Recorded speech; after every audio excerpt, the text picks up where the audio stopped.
अस्सलाम वालेकुम दोस्तों। सिंधी गीतन जो फ़नकार सूबन अली अबड़ो ऐं मुमताज़ मोलाई। छा सूबन अली अबड़ो मुमताज़ मोलाई खां वधीक मशहूरु आहे?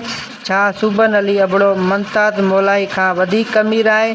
छा सूबन अली अबड़ो मुमताज़ मोलाई जो शागिर्द आहे? सूबन अली अबड़ो जा परस्तार ऐं मुमताज़ मोलाई जा परस्तार छो सोशल मीडिया ते बहस करे रहिया आहिनि? तफ़सीली ॻाल्हि ॿोल करण खां पहिरियां जंहिं भी दोस्त असांजे यूट्यूब चैनल के सब्सक्राइब नाहे कयो, महिरबानी करे सब्सक्राइब कयो ऐं हलूं था पंहिंजी मेन टॉपिक जी तरफ़।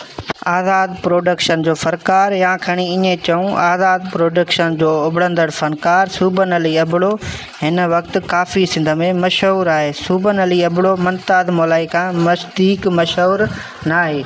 उन जा परस्तार उनखे मुमताज़ मोलाई खां वधीक मशहूरु सम्झनि था। सूबन अली अबड़ो मुमताज़ मोलाई जो शागिर्द न आहे। सूबन अली अबड़ो हिकु अमीर इंसान बल्कि फ़क़ीर तबियत जो रखंदड़